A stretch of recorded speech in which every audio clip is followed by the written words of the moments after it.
Praise the Lord. கர்த்தர் நல்லவர், அவருடைய கிருபை என்றும் உள்ளது. அவருடைய நாமத்தை உயர்த்தி நாம் வேலையில பாடப் போகிறோம். ஜீவ தண்ணீரே, ஆவியானவரே, வற்றாத நதியாக வாரும் போதுகிறே. ஜீவ தண்ணீரே, ஆவியானவரே, வற்றாத நதியாக வாரும் போதுகிறே. வாருமையா போதுகிறே, வாருமையா போதுகிறே. வற்றாத ஜீவ நதியாக, வற்றாத ஜீவ நதியாக, கணக்கால் அளவு போதாதையா, முழங்கால் அளவும் போதாதையா, கணக்கால் அளவு போதாதையா, இடுப்பு அளவும் போதாதையா. நீந்தி நீந்தி மூழ்கணுமே, நீந்தி நீந்தி மூழ்கணுமே, மிதந்து மிதந்து மகிழனுமே, நான் மிதந்து மிதந்து மகிழனுமே. வறுமையா போதுகிறே, வறுமையா போதுகிறே. வற்றாத ஜீவ நதியாக, வற்றாத ஜீவ நதியாக, போகும் இடமெல்லாம் ஆரோக்கியமே, பாயும் இடமெல்லாம் பரிசுத்தமே. போகும் இடமெல்லாம் ஆரோக்கியமே, பாயும் இடமெல்லாம் பரிசுத்தமே. சேரும் இடமெல்லாம் மாறுதலே, சேரும் இடமெல்லாம் மாறுதலே. செல்லும் இடமெல்லாம் செழிப்பு தானே, நான் செல்லும் இடமெல்லாம் செழிப்பு தானே. வறுமையா போதுகிறே, வறுமையா போதுகிறே. வற்றாத ஜீவ நதியாக, வற்றாத ஜீவ நதியாக, ஜீவ தண்ணீரே, ஆவியானவரே, வற்றாத நதியாக வாரும் போதுகிறே. ஜீவ தண்ணீரே, ஆவியானவரே, வற்றாத நதியாக வாரும் போதுகிறே. வறுமையா போதுகிறே, வறுமையா போதுகிறே. வற்றாத ஜீவ நதியாக, வற்றாத ஜீவ நதியாக, வற்றாத ஜீவ நதியாக, வற்றாத ஜீவ நதியாக.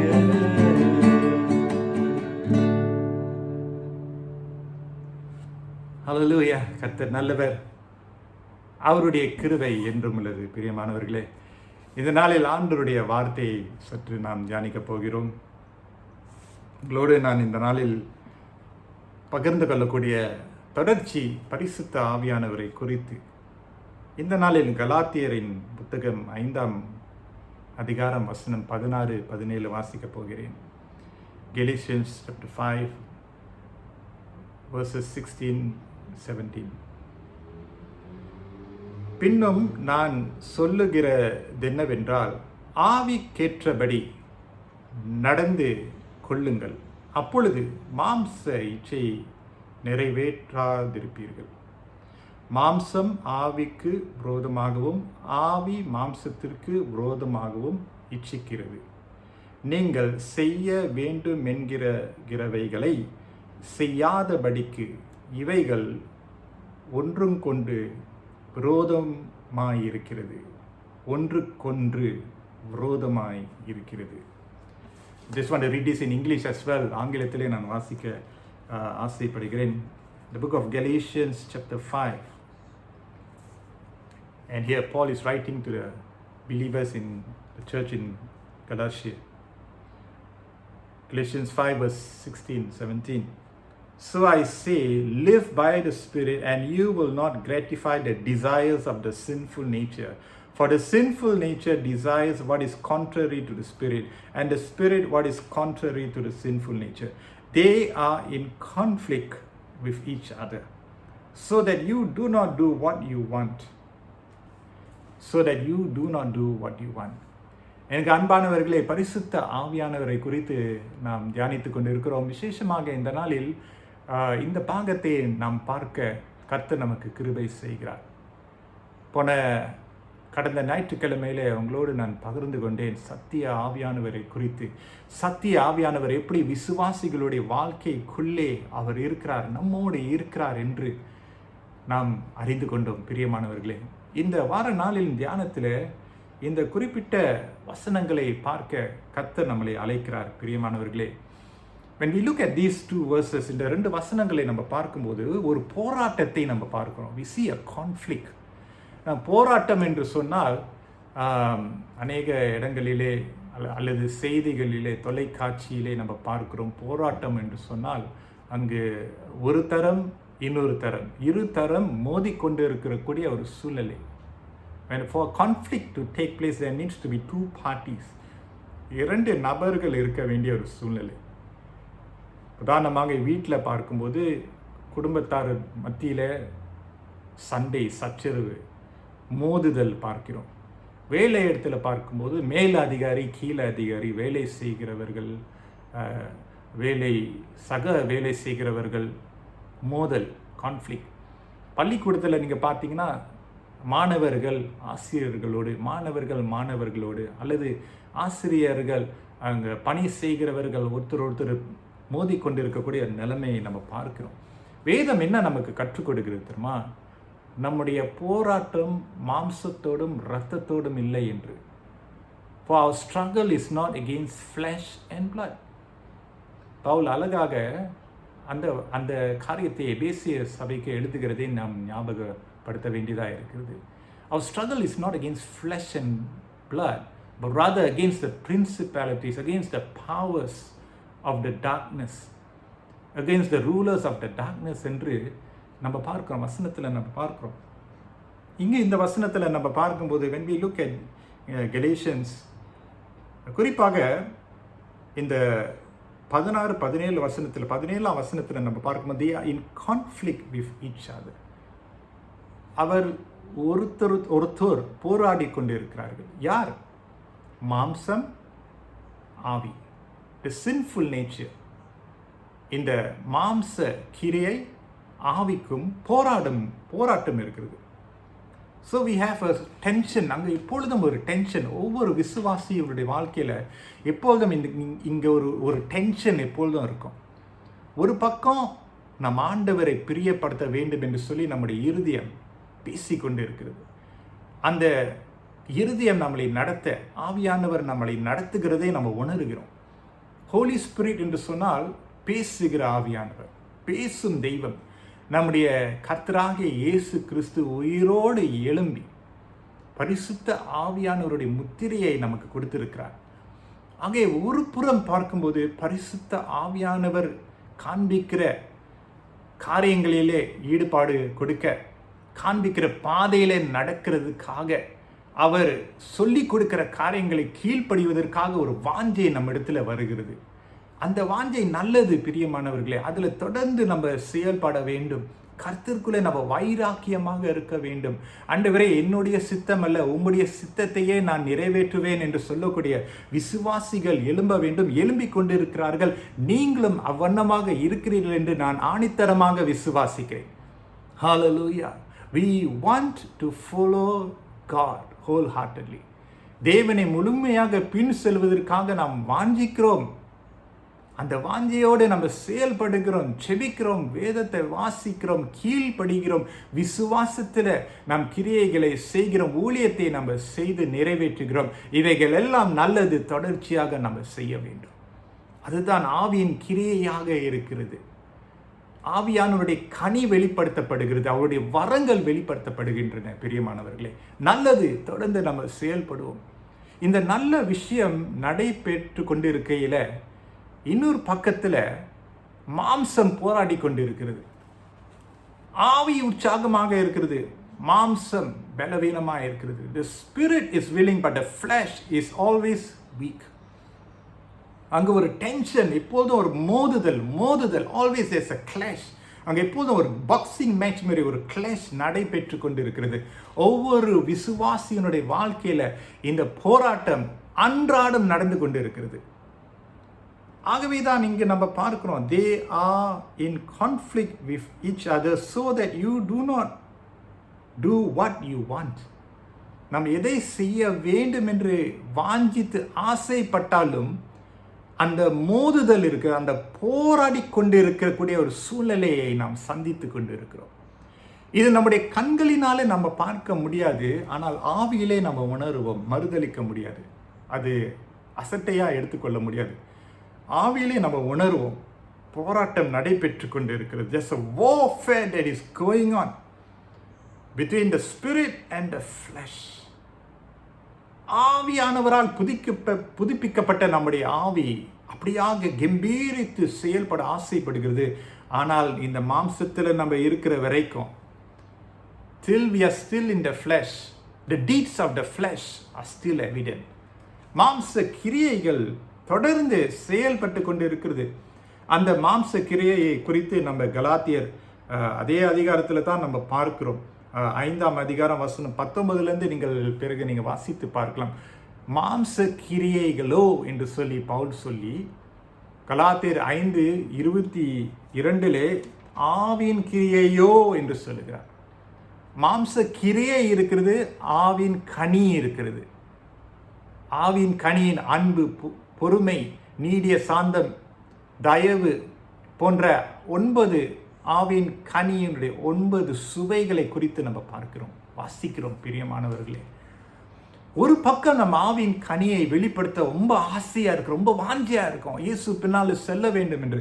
மறுபுறமாக இந்த போராட்டம் வந்து கொண்டு இருக்கிறது. ஒரு புறமாக அன்போடு வாழ ஆசைப்படுகிறோம், ஆனால் இன்னொரு புறம் வெறுப்பு வருகிறது. ஒரு புறம் சமாதானமாக இருக்க ஆசைப்படுகிறோம், இன்னொரு புறம் சண்டை போடுவதற்கு ஏவுகிறது. ஒரு புறம் கசப்பு இல்லாத வாழ்க்கை வாழ வேண்டும் என்று வாஞ்சிக்கிறோம், இன்னொரு பக்கம் கசப்பு நம்முடைய இருதயத்தை அப்படியாக நோக்கி நம்மளை தாக்கி கொண்டே வருகிறது. And it is a real battle we need to face, my dear brothers and sisters. இது மெய்யான ஒரு போராட்டம். ஹalleluya. இந்த போராட்டத்தை நாம் ஜெயிக்குமாறு ஆண்டவர் நம்மளை இந்த நாளில் அழைக்கிறார். God wants us to be victorious, that we will grow in the spirit. நம் ஆவியிலே இந்த ஆவின் மனுஷன் முதிர்ச்சி அடைய வேண்டும் என்று தேவனுடைய சித்தமாய் இருக்கிறது. Now God is not looking for perfection, but He is looking that we will grow in perfection. நாம் பூரணம் அடைந்து விட்டோம், அடைந்து கொண்டு இருக்கிறவர்களாக இருந்து விட்டோம் என்று நம்ம சொல்லக்கூடாது. ஆனால் பூரணம் அடைந்து கொண்டே இருக்கிறோம். We are growing from glory to glory, from one maturity level to another maturity level. முதிர்ச்சி முக்கியம். ஹalleluya. Maturity is important. And so Paul realizes this tension. இந்த டென்ஷனை பவுல் அறிந்திருக்கிறார். Not that he is excused from it. இல்லை, இந்த tension பவுலுக்கும் இருக்கிறது. அவரும் ஒரு சக விசுவாசியாய் தான் இருந்தார். அவர் பெரிய ஒரு மேலான ஒரு விசுவாசியாக அவரை குறித்து அவர் கருதினதே இல்லை. He always say, I am the least of the apostles, I am the worst of sinners. He identified himself with sinners. And he knew the real struggles that you and I would face in life. இயேசு கிறிஸ்துவ அறிந்திருக்கிறார். ஆகவே தான் நமக்கு பரிசுத்த ஆவியானவரை தேவன் நமக்கு தந்தளிக்கிறார். Hallelujah. God has given us His Spirit. So Paul says to the church, அந்த விசுவாசிகளுக்கு பவுல் என்ன சொல்கிறார்? So I say, live by the Spirit. ஆகவே நான் சொல்லுகிறேன், ஆவியிலே நடந்து கொள்ளுங்கள். And you will not gratify the desires of the sinful nature. மாம்ச கிரியையை நீங்கள் விருப்பப்படுத்த மாட்டீர்கள். மாம்ச கிரியைகளுக்கு இடம் கொடுக்க மாட்டீர்கள். மாம்ச கிரியைக்கு வணங்க மாட்டீர்கள். மாம்ச கிரியைக்கு உங்களுடைய வாழ்க்கையை நீங்கள் ஒப்பு கொடுக்க மாட்டீர்கள் என்று பவுல் சொல்லுகிறார். எப்படி கூடும்? ஆவியிலே நடந்து கொள்ளுங்கள். ஹalleluya. What is the antidote? What is the vaccine? What is the medicine that God gives us to counter the deeds of the flesh, deeds of the sinful nature? ஆண்டவர் கொடுத்திருக்கிற மருந்து என்ன தெரியுமா? ஆவியிலே நடப்பா என்று ஆண்டவர் சொல்கிறார். நீ ஆவியிலே நடக்க தீர்மானம் கொண்டாய் என்றால் மாம்ச கிரியைக்கும் உனக்கும் சம்பந்தம் இருக்காது. So I say, live by the Spirit and you will not gratify the desires of the sinful nature. அந்த மாம்ச கிரியை இருக்கு தெரியுமா, அதனுடைய டிசைர், அதனுடைய வாஞ்சை மிகவும் பலனானது. the desire to hate, the desire to revenge, the desire to do harm is very real.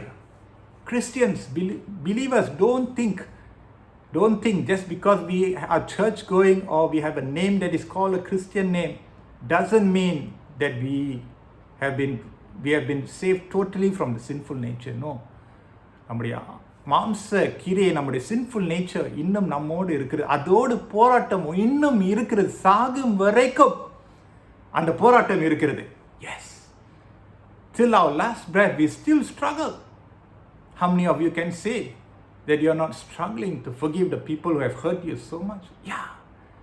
How many of you can say that there's no difficulty for me to love the people who keep backbiting me and slandering me and doing harm against me? Do you think it is not true? It is true. It's tough. It's difficult. அதனால தான் மாம்ச கிரியை ஒரு desiring is a passion, is a very strong power. அந்த மாம்ச கிரியை பொல்லாதது, அழித்துவிடும், உங்களை அழித்துவிடும், உங்களுடைய இருதயத்தை மாற்றிவிடும், உங்களுடைய குடும்பத்தை அழித்துவிடும், உங்களுடைய எதிர்காலத்தை அழித்துவிடும். The sinful nature, deeds of the sinful nature is very, very dangerous, very powerful, very wicked. It comes from the pit of hell. நரகத்திலிருந்து வரக்கூடிய ஒரு காரியமாக இருக்கிறது பிரியமானவர்களே. அங்கு ஒரு போராட்டம் நடந்து கொண்டு இருக்கிறது. For the sinful nature desires what is contrary to the spirit, and the spirit what is contrary to the sinful nature. Hallelujah. நம்ம எதை செய்ய ஆசைப்படுறோமோ அதை செய்யாதபடி மாம்ச கிரியை, the sinful nature இருக்குல்ல, எப்போதும் நம்மளை பிடித்து விடுவதற்காக அது கிரியை செய்து கொண்டே இருக்கிறது. ஒரு பக்கம் தேவனுடைய சித்தத்தை நம்ம செய்ய ஓடுகிறோம், இன்னொரு பக்கம் மாம்ச கிரியை அப்படியாக நம்மளை பிடிக்கிறது. நம்ம சொல்றோம், இல்லை எனக்கு தேவன் தான். அப்ப மாம்ச கிரியை சொல்க, இல்லை என் பக்கமா வா, இல்லை எனக்கு தேவன் தான். இங்கு ஒரு பக்கம் சொல், என் பக்கமா வா. ஒரு tug of war நடந்து கொண்டு இருக்கிறது. இது ஒரு லேசான ஒரு காரியமே இல்லை. போராட்டம் உண்டு. Hallelujah. Jesus said, in this world you will have trouble, but be of good cheer, I have overcome the world. அதே வண்ணமாக ஆண்டவர் ஜெயம் கொண்டவர் தேவனாக இருக்கிறார். He is in the work of sanctification. அவர் நம்மளை பரிசுத்தப்படுத்தி கொண்டே இருக்கிறார், தூய்மைப்படுத்தி கொண்டே இருக்கிறார் என்று நாம் அறிந்து கொள்ள வேண்டும். So Paul says, walk in the spirit. ஆவியிலே நடந்து கொள், ஆவியிலே நடந்து கொள். Walk in the spirit. Hallelujah. Jesus, thank you, Father God. Are you walking in the spirit, or are you walking in the sinful natures that comes from the pit of hell? ஆவியிலே நடந்து கொள் என்று ஆண்டவர் பவுல் மூலமாக, வேதத்தின் மூலமாக நம்மிடத்துல ஆவியானவர் பேசிக்கொண்டு இருக்கிறார். மாம்சத்தில் நட. ஆண்டவர் ஆவியானவர் நமக்குள் இருக்கிறனால இப்பொழுது என்ன சொல்றாரு? என் கூட நீ நட. ஜீசஸ், ஹalleluya. அவருடைய நுகத்தை நாம் எடுத்துக்கொண்டோம் என்றால் அவரோடு நடக்க வேண்டும். when we walk with the Holy Spirit, we are putting on the yoke. அந்த மாடு மேல ஒரு அந்த நுகம் போடப்படுகிறது. ரெண்டு மாடு சமமா நடக்கணும்னா அந்த நுகம், the yoke is placed. We are to be yoked with the Holy Spirit. பரிசுத்த ஆவியானவரோடு நம்முடைய நுகத்தை மேல் வைத்து அவரோடு நடக்க வேண்டும்.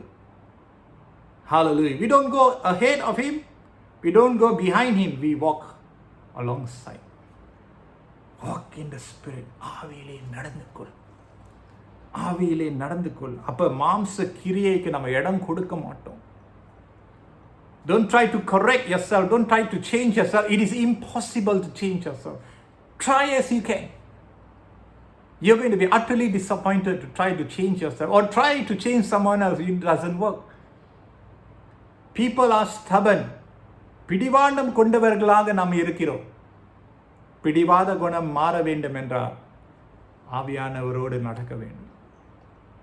கஷ்டமா இருக்குமா? பேசுவார், இப்படி வாப்பான்னு சொல்லுவார். ஒரு பக்கம் மாம்சக்கிரியை சொல்லும், அங்கே போகாத. ஆண்டவர் சொல்லுவார், நீ என் கூட நட, என் பக்கத்திலே வா. நான் எடுக்கிற அடியுமே போலவே நீ எடுத்து வை. நான் பேசுறது போல நீ பேசு, நான் யோசிக்கிறது போல நீ யோசி. நான் சிந்திக்கிறது போல நீ சிந்தி, நான் தீர்மானம் எடுக்கிறது போல நீ தீர்மானம் எடு. எது வேண்டாம் என்று நான் சொல்றேனோ நீனும் அது வேண்டாம்னு சொல்லு. ஹல்லேலூயா. வேதத்தை படிப்பான்னு சொல்லும்போது நம்ம என்ன செய்யணும்? வேதத்தை படிப்பேன்னு சொல்லணும். அவங்ககிட்ட கால் பண்ணி அவங்களை உற்சாகப்படுத்துங்க, ஆண்டவர் சொல்லுவார், அவங்களை உற்சாகப்படுத்தணும். அதுதான் ஆவியிலே நடக்குது. Walking in the Spirit is not something in the heavenlies, it is here on earth. ஆண்டவர் நம்மளை பரலோகத்தில் ஆவியிலே நடக்க சொல்ல, ஆண்டவர் நம்மளை இந்த பூமியிலே ஆவியிலே நடந்து கொள் என்று சொல்லுகிறார். In the midst of the sinfulness, in the midst of the wickedness, துன்மார்க்கம் நிறைந்த இந்த உலகத்தில், பாவம் நிறைந்த இந்த உலகத்தில் தான் ஆண்டவர் சொல்லுகிறார் நீ ஆவியிலே நடக்க வேண்டும் என்று. Not that amongst the saints, is among the wickedness, among the difficult challenges of the world. அவ்வாறு நடக்க சொல்றார். And that is why you will stand out different. அதனால தான் நீங்கள் வித்தியாசமாக இருப்பீங்க. இந்த உலகத்துக்கு ஒரு வெளிச்சமாக, பூமிக்கு ஒரு உப்பாக இருப்பீங்க. You will stand out different. You will be a lighthouse. Oh, hallelujah. You will be like a city on a hill. மலை மேல் இருக்கக்கூடிய பட்டணம் போல நீங்கள் இருப்பீங்க. வித்தியாசமாக நீங்கள் இருப்பீங்க. மற்றவர்கள் மாம்ச கிரியைக்கு இடம் கொடுத்தாலும் நீங்களும் நானும் இடம் கொடுக்க மாட்டோம். ஏன்னால் நம்ம ஆவியினாலே புதுப்பிக்கப்பட்டவர்கள், ஆவியினாலே மறு பிறப்பின் அனுபவத்தை பெற்றவர்களாக நம்ம இருக்கிறோம். Hallelujah. Praise the Lord. Brothers and sisters, walk in the Spirit. Walk in the Spirit. ஆவியிலே நம்ம நடக்க ஆண்டவர் நம்மளை அழைக்கிறார். நமக்கு கர்த்தர் நமக்கு கொடுக்கிற திட்டவட்டமான ஒரு செய்தி இதுவே. Hallelujah. நீங்களும் நானும் ஆவியிலே நடக்க வேண்டும் என்று தேவ ஆவியானவர் நம்மளை உற்சாகப்படுத்துகிறார். Walk in the Spirit. As you are walking daily, ஒவ்வொரு நாளும் நீங்கள் நடக்கும்போது இது உங்களுக்கு ஞாபகமாக இருக்கட்டும். நடக்க போறீங்களா? எக்ஸசைஸ் பண்ண போறீங்களா?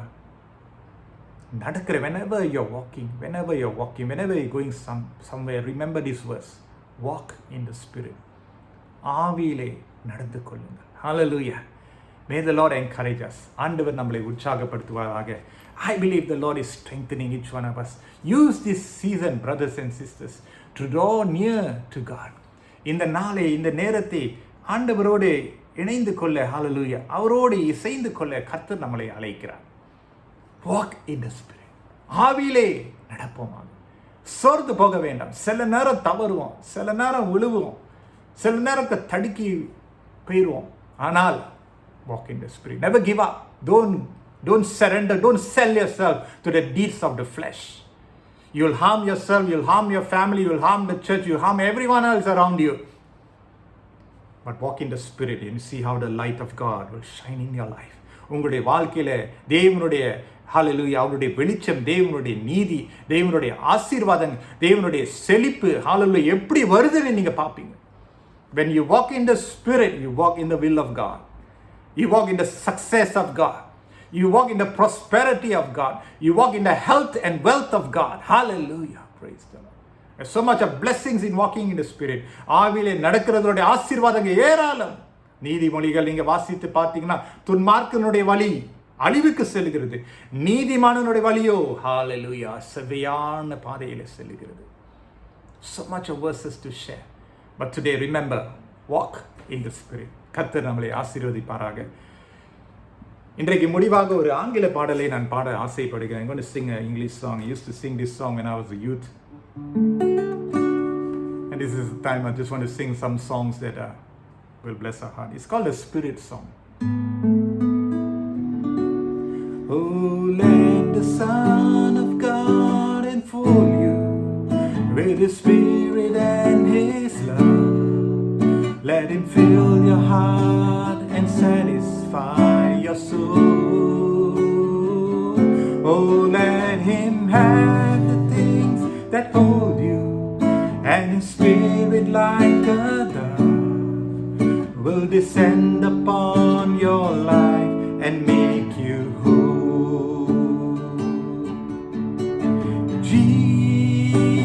Jesus, oh Jesus, come and fill your lands.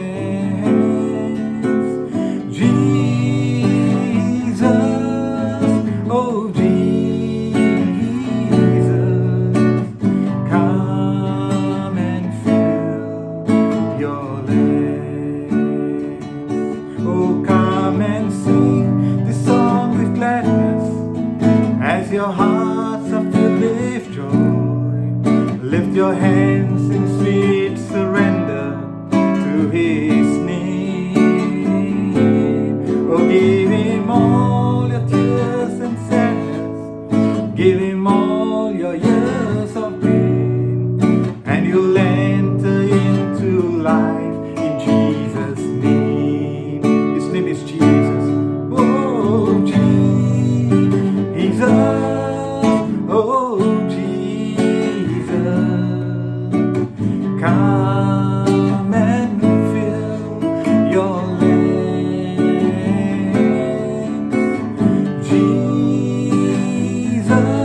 your name.